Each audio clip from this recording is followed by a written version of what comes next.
start off with the very beginning, with King starting off the meeting.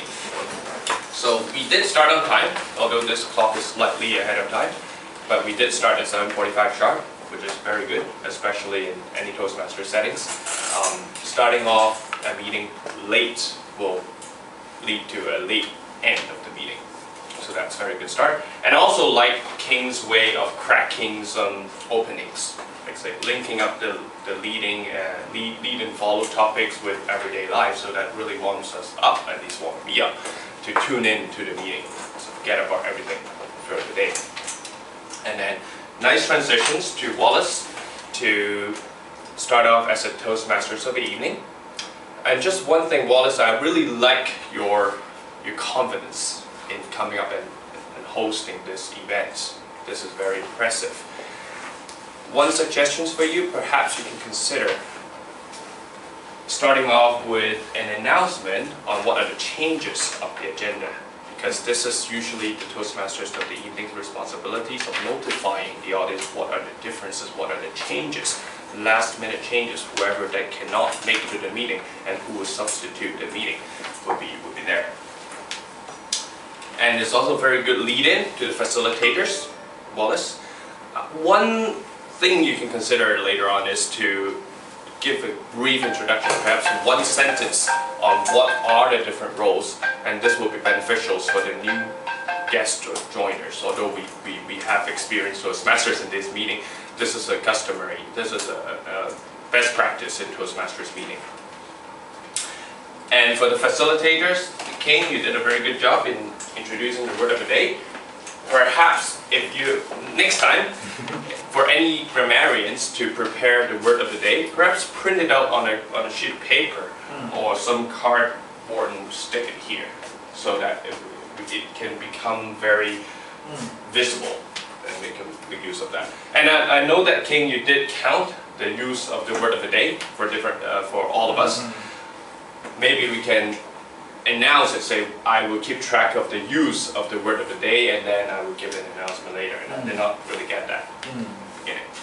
And for John, you did a good job in counting, and Wallace, you also did a very good job in covering him and introduce his role.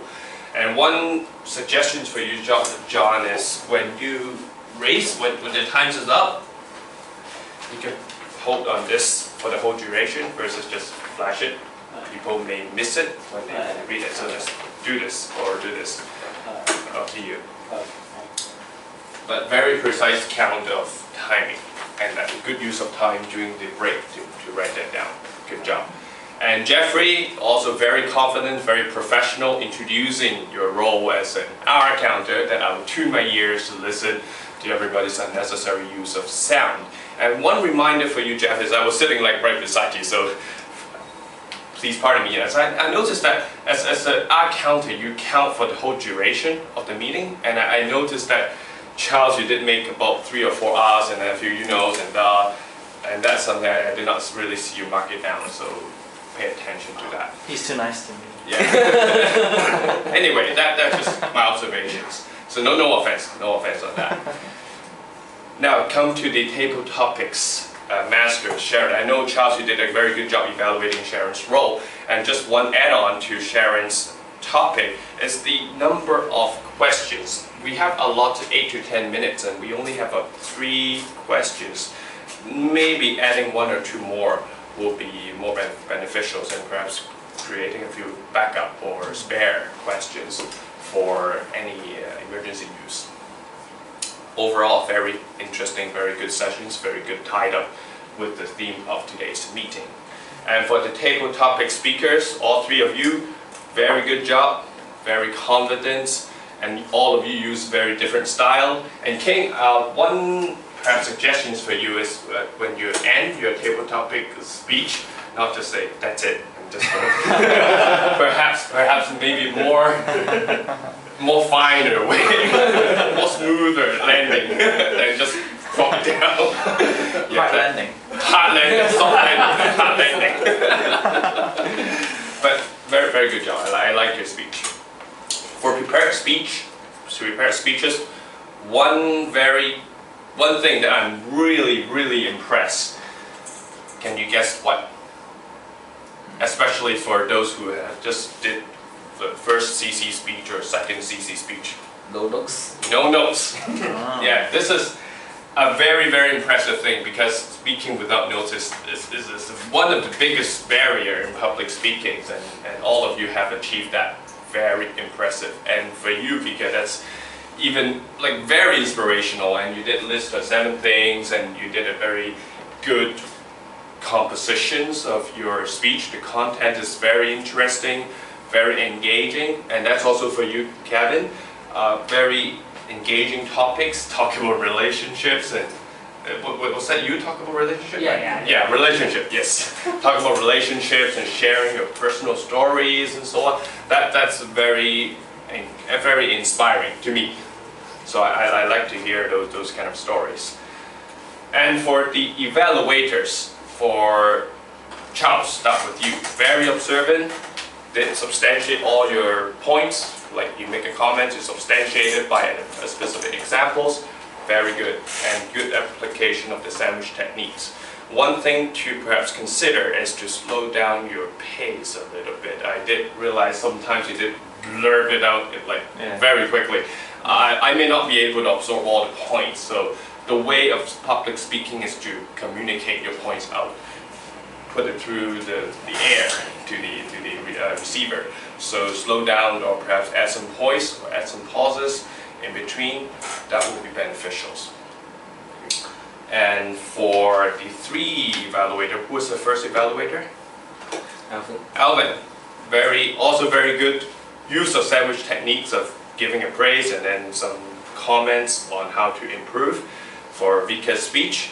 Now, one thing I noticed is your confidence levels. You don't need to say, oh, I have nothing to say about your speech, and that seems a little somewhat inferior to me. So next time you can save that and just say, I really like your speech in this aspect. One thing you can consider is that versus if I were you and you were me and do all these things, I think just say, I would suggest this. Then this is just your point of view, so nobody would doubt that. The receiver may or may not accept that, but you do just, as an evaluator, including myself, I'm just sharing my view on how I see things and how I think things will be better, in my point of view. So nobody would say this is wrong. So just be confident and say it out. And the second evaluator, Kevin, also very confident in giving speeches. And one thing perhaps you can consider is to tie up or stick your evaluation speech to the objective of the speech. So the objective of the speech is, project number 2 is to organize the speech. Perhaps try to focus on the speech. Who is the second speaker? Sorry? Oh, Alvin. Maybe link up with the organization of the speech. How's the introduction doing and how's the conclusion doing? The way that I did notice you gave very good comments about the use of space, use of hand gesture, and so on. Those are project 5 or 6, more advanced speeches. So you can consider leaving that till later and then focusing on your contents for project 2. And for Jeffrey, for your evaluation speech, you did outline what are the different objectives of the speech on project 5 or project 5 with Kevin's speech, and you did substantiate your point, and that is very good. And just one suggestion for you is to be a little bit more precise.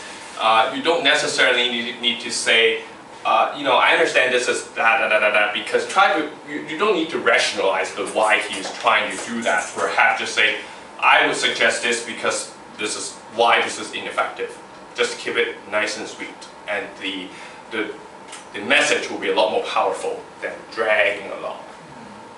But after all, this has been a very high quality speech, a very high quality meeting, despite we only have 10 people, 10 members in the meetings.